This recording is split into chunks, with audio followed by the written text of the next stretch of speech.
All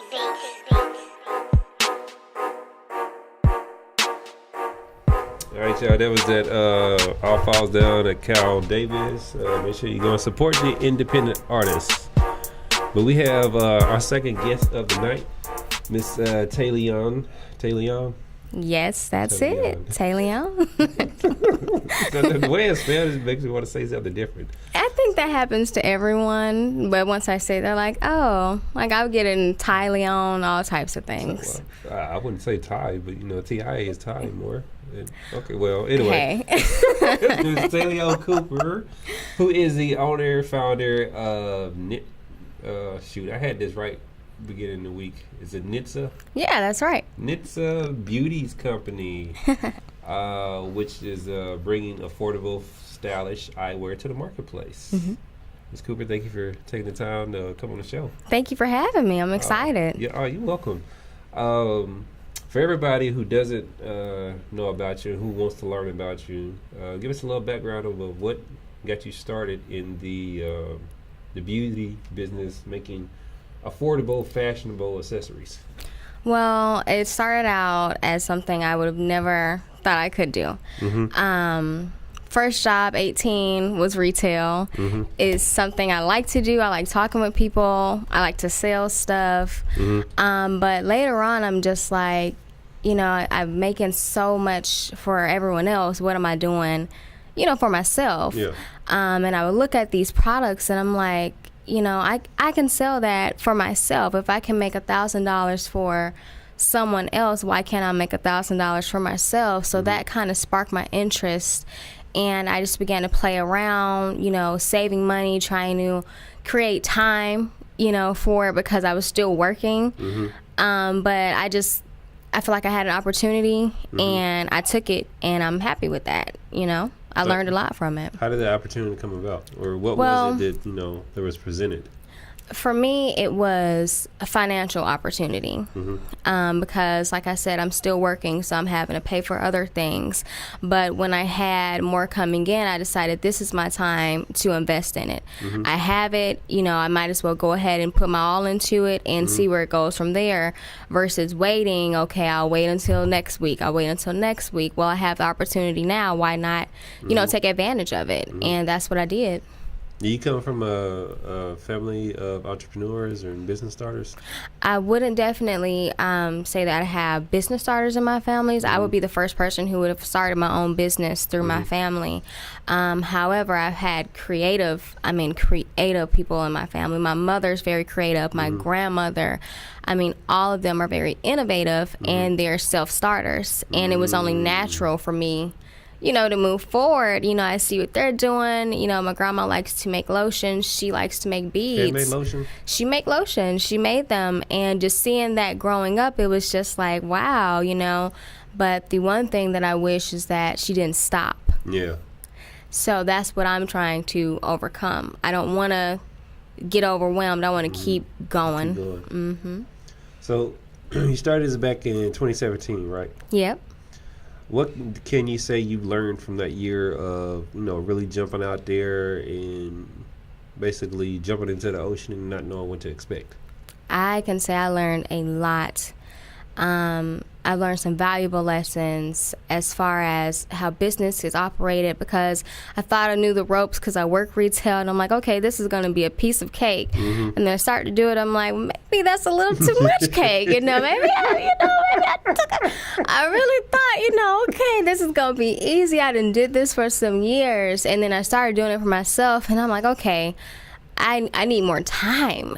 That was a big thing for me. I didn't have the time that I needed to devote to it. And I'm like, maybe I should just quit and just focus on my business. And I'm like, I can't do that. I have all these responsibilities. Time was a big thing for me, as well as just getting the right people to notice me. You know, I wasn't sure if I was marketing to the right people. One thing that really stuck with me was someone on Instagram, her name is I Am Ming Lee. She said the best marketer wins. And from that, I was like, that makes a lot of sense, because you go inside of a grocery store, you see tons and tons of the same exact thing, but you pick a specific one. Well, why not pick the other thing? It's because of how it's presented to you. Exactly. So that was something that I knew I had to get over. So I started to post more, but again, that time, I couldn't stay on it the way I wanted to. That was a big hurdle for me as far as, my first experience with starting my business. Are you satisfied that you jumped out there this early and, really went at it? I am, because it was something that I didn't think I would be able to do. I didn't initially make a lot from it, but the little that I did, it was just like, wow. I made $8.50 on a clock, but off of my sale, I just made, $15 within that, so that to me was like, wow, I want to continue to do this. I'm making more for myself. So that alone was just, it gave me the brush off my shoulder. It was like, this isn't so bad after all. Maybe I can go a little bit farther. It was empowering. It was very empowering for me, just to get an email or notification like, wow, people are really into this. They're really liking this. So that was exciting for me. So why sunglasses? Why initially sunglasses? Well, at the time, I was living in Florida. It's always hot there. Sun's always beaming down your back. So I'm thinking, what is something that is innovative? What is something that's going to be useful for other people? I thought about sunglasses, but another thing was the price point on my sunglasses. I would go inside of other boutiques, and their price points would be flying out the window. And people younger than me, around my age, who were in college, because I was in college at the time, really can't afford that stuff. And they want it, but I hated that. I hated walking in the stores and not being able to get this because it was too expensive. So I decided, let me get this. Let me make my price points more reasonable, more appealing, to where you won't break your bank. You'll still have money to buy another outfit and match your sunglasses or your accessories with it. Okay, that's very logical. Background. When you was at college, where was you studying? Well, I was at Tallahassee Community College, and that was a nice experience for me. School has always been easy for me, but I was in school for business. But one thing that I thought was, school, having the cakes, is good, but I can go out and buy a business license. And I can go and research on my own. To me, is it necessary? Maybe. I feel it may be necessary for people who want to be doctors, who want to work in Congress, who want to be lawyers. Yes, go to school. But if you want to be a business starter, do you really need that business license? That was something that I battled with a lot.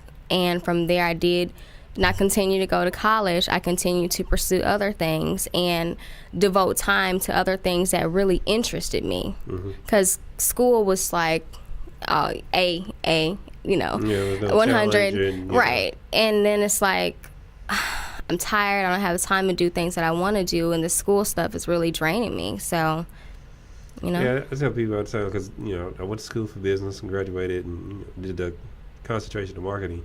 And I have a skewed view of educational stuff, because I see with today's times and the resources available to you, you can get that knowledge that you need, because when they teach you to school, it's old anyway. It's in textbooks. When something is printed, it's old. But I can say that in learning certain things in the business setting, and then having to learn how to network and things like that, it can help with the learning curve, because no matter what you do, there's always a learning curve. I feel that it helped with my learning curve, but at the same time, like, I graduated with my degree from Fort Valley back in 2006. Right. Like, here it is, 2018, so that's years and years ago. So, I look at school differently, and even with my children, I tell them, you can either start a business or you can go to college. Either or is your option. You don't have to do one over the other. You can do both, however you want to do it. I do feel if people learn how to matriculate through school, they would get a whole a better result when they graduate. Mm-hmm. But I don't think, they're teaching that, and I've tried to stress that to my nephews and nieces, and I'm stressing that to my kids now as they approach, they're in high school and middle school and all that stuff, whatever. So when they do take that next step and they decide if they do want to go to school, well, look, this is what you do, and this is how you turn school in your favor, as opposed to, graduate out as debt, or we're actually trying to go debt free. But then if they do have to do that, whatever, this is how you actually have a job before you graduate. No one teaches them, how to do that stuff. And I don't think that's anything that no one really harps on, because it's always go to school, but they don't tell you this is how you use school. Right. But at the same time, the same 4 or 5 years that you're dedicating to that degree can be the learning curve that nobody as a 24, 25, 26-year-old. Right. You done established that experience. Right. So you got your foot in the game, because when you still get out of school, you still got to get your foot in the game. So I see it both ways, but, I lean towards, experience as the best teacher, because you can always learn what you need to learn. When you set out on this journey, how was the reception with your family and peers? How did they view it? I would say they were very excited for me, because they knew that it was something that I was good at. I was confident about it. I had friends that were so excited. They were the first sale, that I had. Like, wow, give me one now. My family, my mother was very supportive. My sisters, everyone was very supportive of it. And that was just encouraging, because sometimes you don't get that support from your family when you jump out there and you start a business. Because some people have alternative, motives. But my family, I would say, was very supportive of it. And as far as the school, I would definitely say that helped me to network, because like I said, my first sale was from a friend that I made in college. And she got the word out. So that moved it around quickly. But it was just very, it was a nice feeling, just having all my family there. It was really good. They're still supportive of it also. That's great. So now are you switching over, or are you still keeping like the sunglasses, but now your primary focus is on the beads? Well, actually, I'm doing all of it. I want to still push my sunglasses, because it's accessories, sunglasses and accessories and more, but it's at affordable prices. So whatever it is I can get my hands on that I know is appealing, that is going to look good, that's going to make you feel good, and like I said, not break your bank, that's what I'm going to put my focus into. And if I can create it with my own two hands rather than go out and, shop around for someone to send it to me, I'd rather do that, because it'll be unique. It'll be something that you haven't seen before. You can't go to the store and buy this. I made this with my hands. It's something that's for you. So I definitely will keep on doing the sunglasses, and move on to the next thing if I have to, because I know it's a constant changing market. I know it's always changing, and you have to stay up with it. So that's something that I keep my eye out for. With the, am I calling them right? Are they like beads, or what do you call them? Yeah, I would just call them beads. For me, they're kind of like a remembrance. One thing that I know I do, I bite my nails a lot. But when I wear things that I can fiddle with whenever I do get nervous, it helps me. And the colors on my beads really take away some of my issues. If I'm at work throughout the day, it gives me a reminder of what I'm pushing for, what I'm really going for, what's my goal. So when I look down at it, it's just, this is something I made, and this isn't my permanent. This is only temporary for me, and I have bigger dreams. I have bigger goals that I want to accomplish, and this is a start for me, and I'm going to keep on going. How have people been receptive to the beads? They love them. I'm very surprised on it, because it was just something, I was like, I'm gonna try this out, and so far everyone loves them, and that's good for me. I like that. I'm excited that they love what they have, because they're wanting to wear it. It's something that can go with everything, and it's appealing. They want to wear it. You can dress it up, wear it with different outfits. Bracelets and jewelry is, to me, it goes far back. We've been wearing jewelry for, decades, years. Way back. It's an accessory point. It brings attention. So I like it. You went to school in Florida. So I'm assuming you're not from Macon. Well, no, that's not true. I grew up in Macon. I grew up in Macon. So when did you go to Florida? I moved out in Florida in 2015. So also you went to you grew up in Macon, but you went to school in Florida for college. Right. Okay. I have a sister out in Florida who goes to FAMU. Okay. So I was out there with her at the time. But majority, I grew up in Macon. I went to Westside, Weaver, a bunch of different schools around Macon. I want to say in the year maybe 2012, I moved up to Atlanta, and then from there I just began to venture out. It gave me the opportunity to see it's more, out in the world. And when I had those experiences, it taught me a lot. And then I come back to the city, I'm like, I got to do something. I want to do something for my city. I want to make a change. I want to be something big with people that I know, because you get your support from home. Yeah. So, and that's why I was going to hint at or, drive towards that. It seems like, people who stay in Macon develop, I guess a box of, thinking, but then you left and experienced other places. So what was really that, what inspired you to leave, or, what was the push to be able to go out?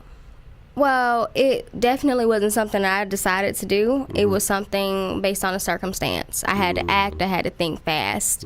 And I had to keep going. What was thrown at me, I handled it and moved on to the next thing. Now that I'm older, I can make better decisions. I can choose the things that I want to do. And I'm choosing to come back home, and really start fresh and with a different mindset from what I had before, because I didn't think that it was anything outside of Macon. I would have never thought that people in Florida would be purchasing things from me. You just don't think about those things when you're in one area. Boy, go on. Goodbye. You messing up my podcast. Go on, boy. No, I'm recording right now. Go on, boy. No, you do not.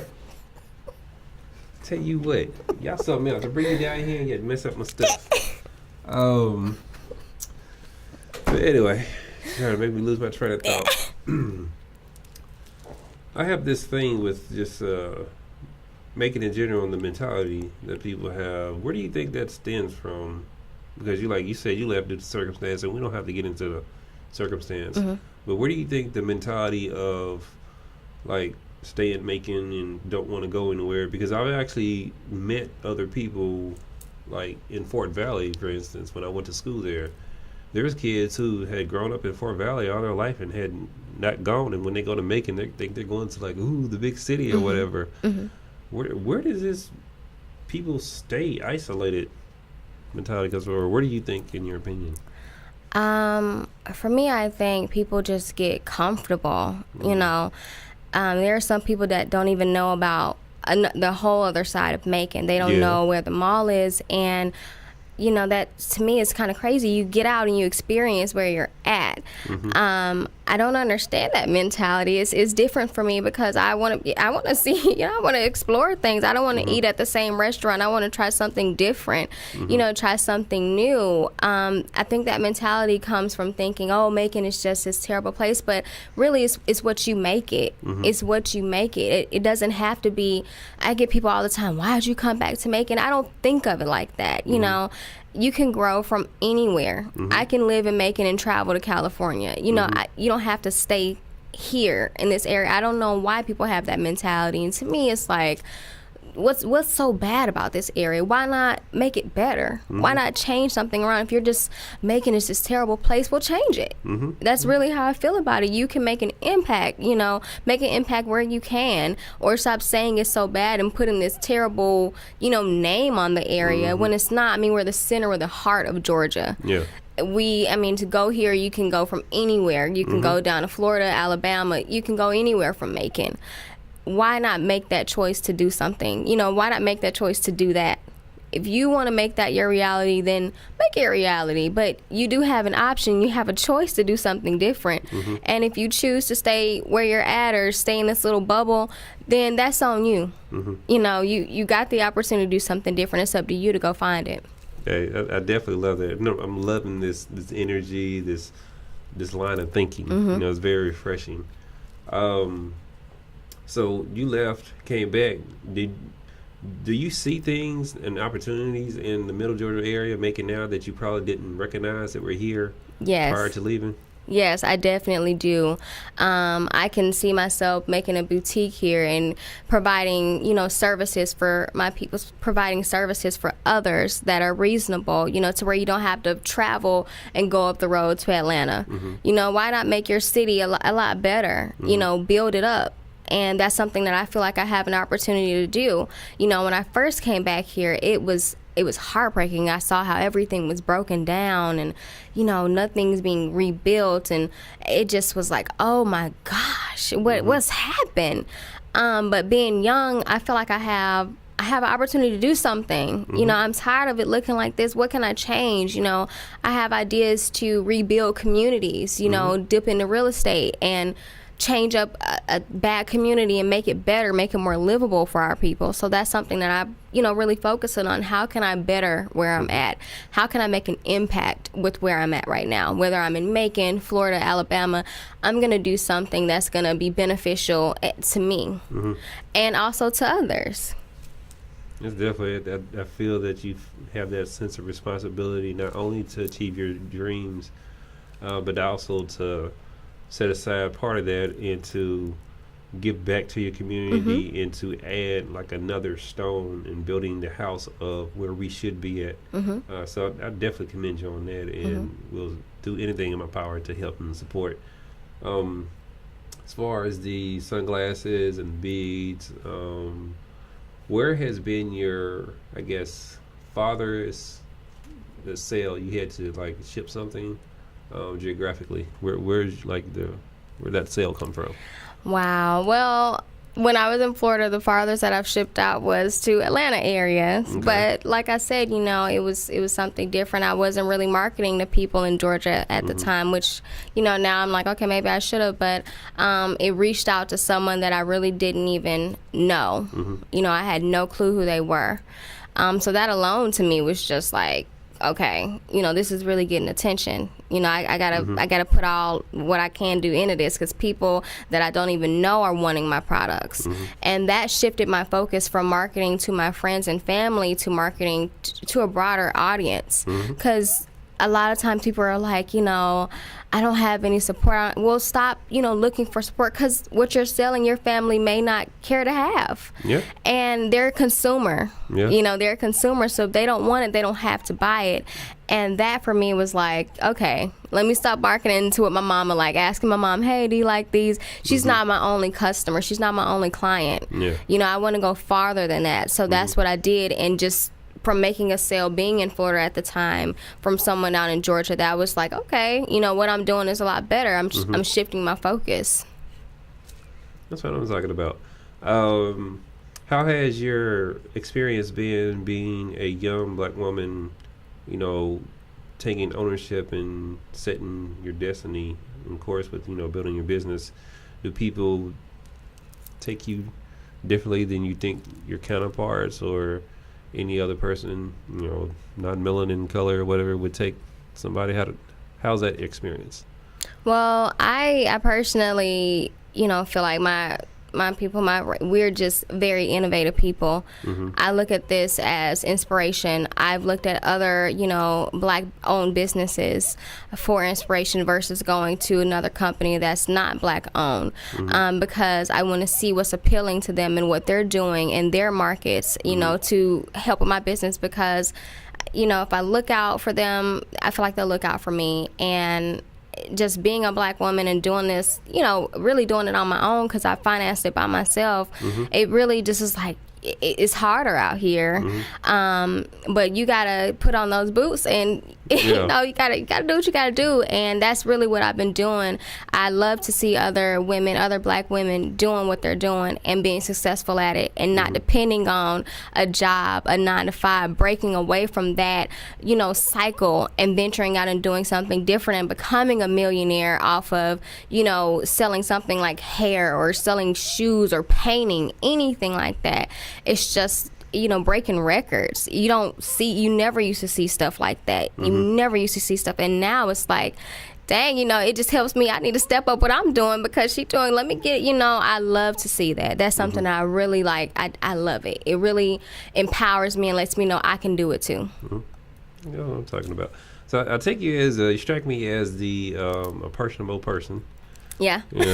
Natural sales type of individual, especially with working in retail. Yeah.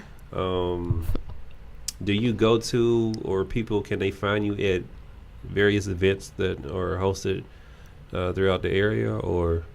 That is something that I'm definitely stepping into now. I'm getting back into the groove of what's popular in Macon. I've been going to different events, like concerts that are being, held, and I'm seeing where's the best area to market at, and just trying to get my brand out there. So right now I'm basically website, but I do want to do pop-up events and eventually, like I said, own my own boutique, maybe in the downtown area, build that area back up and bring more people to it. Right. And that's, something that I want to look for. And now that I see that people are actually out there, I need to go ahead and do what I need to do to take it from being on the website and bring it into being like a brick and mortar, where people can actually come and feel these things and test it out and see how they look before just buying it online.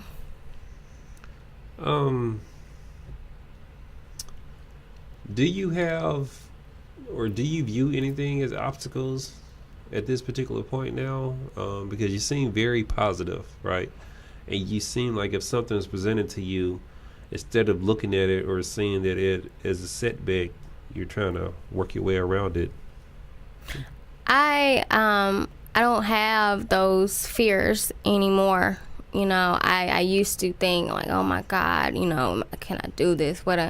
I don't have those kind of fears anymore. If I have a thought like that, I'm being taught to erase it. Like, just don't even think about that. Think about something positive.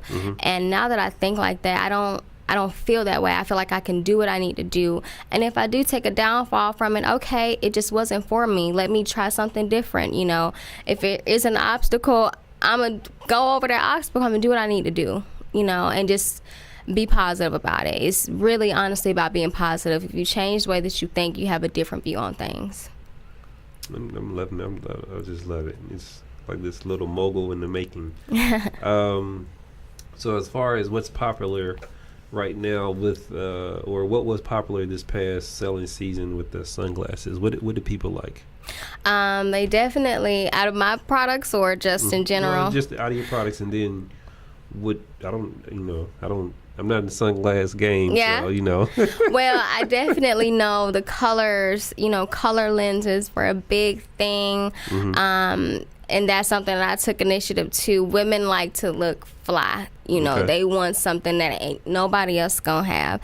And I took that and I saw that I did what I, thought I should do. So I presented with unique, very, very unique sunglasses that you wouldn't really find on the shelves, because you can go anywhere and get this certain style, but you can't get this in just anywhere. You got to really look for these. So that was something that I took initiative to.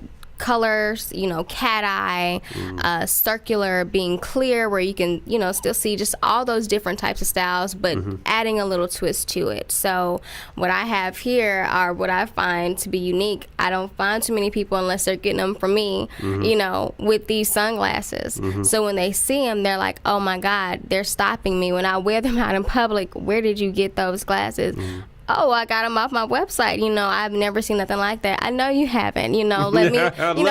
I know you haven't. Confidence. I know you haven't. But women want think about it. These women don't want to tell you. If you ask a woman what fragrance she's wearing, it's like you just got a punch in the face. They ain't gonna tell you. So they want unique things. They want stuff that they feel other people are not gonna have. And if I can provide that, because I'm the same way, if I can provide that, I know it's gonna be different. I know it's gonna be innovative for them. Okay, that's definitely dope. What about the beads? What's popular? And then you do beads for male and female. Yes. So I have beads and what's popular with them, I think, are basically my deeper color ones because they're kind of unisex.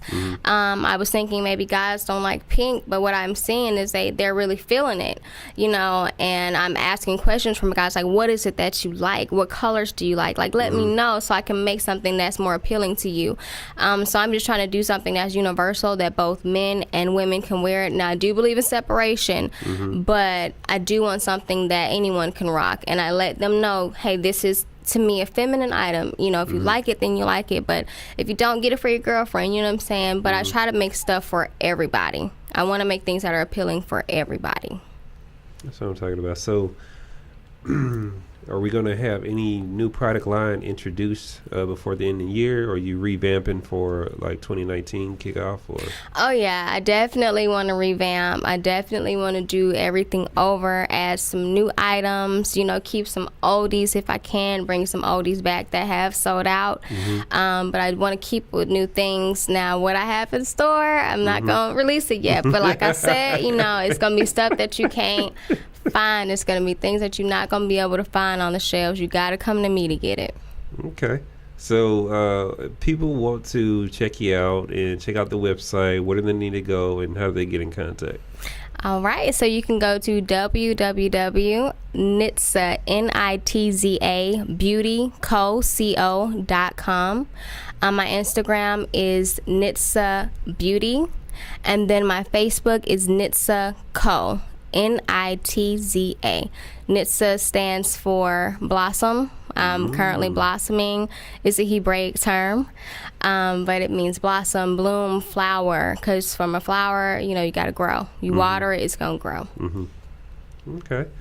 So is there anything else you would like the audience to know? Any last words, or, you know, just mantras that you'd like to say? Or feedback is definitely important. I love feedback. You know, if you think I should take something off and add something, let me know. You know, I want to give you what it is that you want as my client, as my consumer, and you know, just keep doing you, you know, just that's what I've been doing. I want you to keep doing you and make a change. Just really honestly make a change. Even if you don't think it's going to make a change, do it, because you just don't know. You just don't know. That's what I'm talking about. And we have Miss Cooper with the Nitza Beauty Company. Y'all make sure y'all go and support, follow Instagram, Facebook, go to the website, NitzaBeauty.com. Yep, NitzaBeauty.com. NitzaBeauty.com. Y'all make sure y'all support your black businesses and help bring up the community, you know, because it's people like her that you can really tell that are passionate about what they do. So therefore, those people need the resources to keep the evolution going. And you never know, she might end up hiring somebody, you know, get so big, whatever, put some jobs on the table. So y'all make sure y'all go out there and support. We'll be back next time when we have some more interviews.